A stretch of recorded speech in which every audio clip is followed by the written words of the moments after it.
Hi, my name is Braven, and I'm a sculptor. I like to sculpt in clay and then cast in concrete. Today I'll be casting this one. That's the rubber mold that I use to cast the concrete, and this is what it looks like when it's finished. It's a garlic with a funny face on it, and it's made of concrete, so it's totally weatherproof. And as you can see, I make it hollow so it's not too clunky. And I put a wire in the back so you can hang it on a wall, just using any hook or nail. It weighs a little under 2 pounds, probably slightly over 1 pound. So here's how I make it. I get a copper wire. It's 14 gauge magnet wire for people who know about wire. I like copper because it's weatherproof. It'll never rust, unlike stainless steel and aluminum. And I'm going to embed it in the back of the concrete that I'm going to cast into this mold.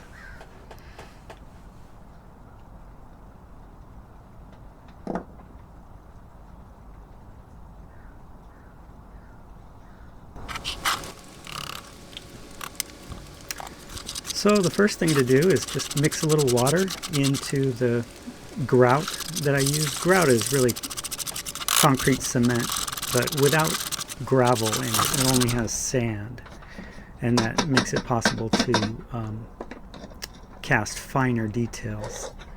It's basically sidewalk cement, though.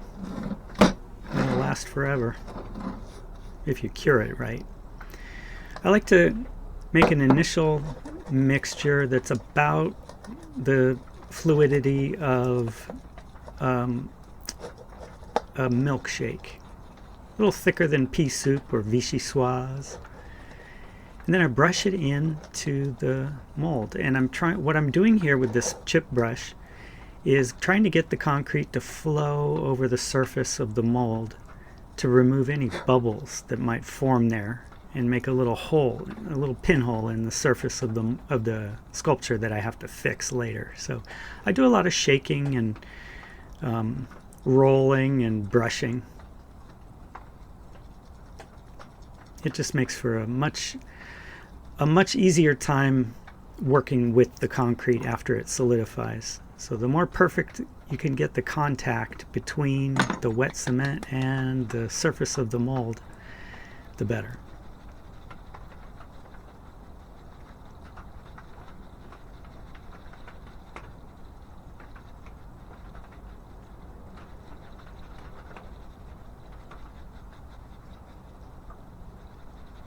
And the more I shake it, the more the cement reliquefies and flows a little bit better.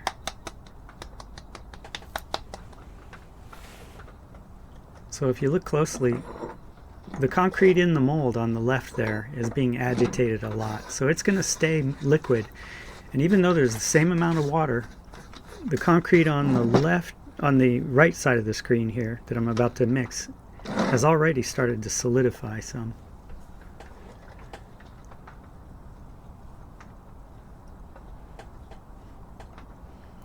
Now I'm going to add more material to create about anywhere from 1/4 to 1/3 of an inch of bulk in the thickness of the sculpture. It would be very easy just to dump concrete into this mold and fill it up, but it would just be too heavy and clunky. So I like to aim for what I call roughly dinner plate thickness. That'll make it heavy enough that it won't blow away in a strong wind if you put it outdoors, but it'll also be plenty strong and lighter. Well, this was a fairly easy, trouble-free cast. Now I'm going to add a little bit of cement around the edge of the sculpture just to reinforce it after I place the wire and smooth off the inner surface of the sculpture.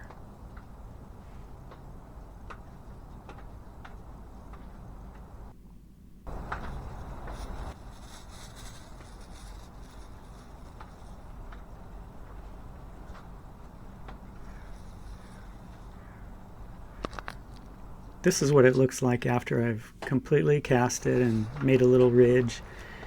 And now I'm covering it in plastic so that overnight it can cure. This is rapid setting cement. And the next morning it's ready to take out of the mold.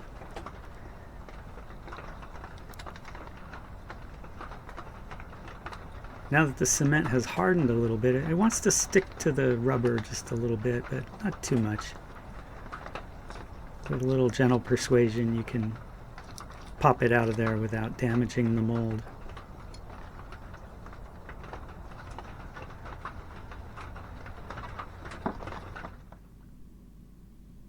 And there it is. Very nice. Very few imperfections or pinholes to fix, no gaps or voids. And now it's time to paint. I start by taking some just water and India ink and tapping it into all of the little crevices in the sculpture to give it contrast so that it looks something like a black and white photo. And then I let it thoroughly dry before I add translucent watercolors and acrylics. But this is how I add that initial contrast layer. It's mostly just India ink and a little bit of sepia mixed in. Sometimes I use a very dark, like an eggplant purple. But this one's just black India ink.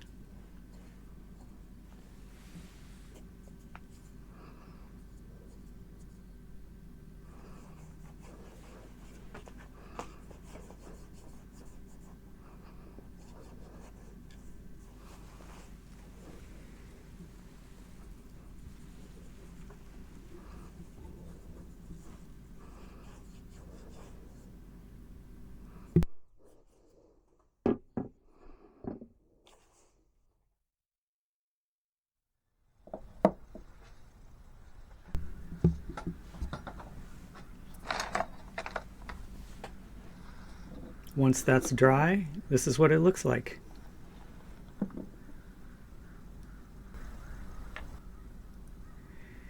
And it's time to paint over that with, in this case, I'm using textile paints, like t-shirt colors. And I'm just going to start with the green shoots that are on the top of the garlic.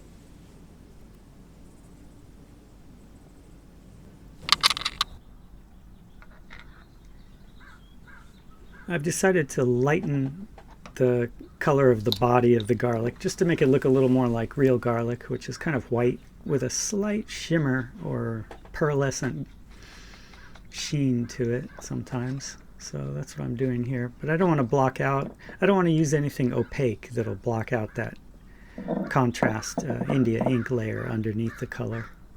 So I'm just using a very light layer of acrylic parchment colored off-white. And now, after one more layer of lacquer to weatherproof the color, it's going to be ready to either send out to one of my Etsy customers or to take to my farmer's market display and sell to people out in the park. It's going to be a lot of fun. This is a popular one.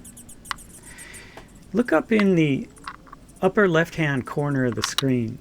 I'm going to show a QR code that you can scan to check out my Etsy shop, and which includes just well over 100 sculptures, and this is one of them.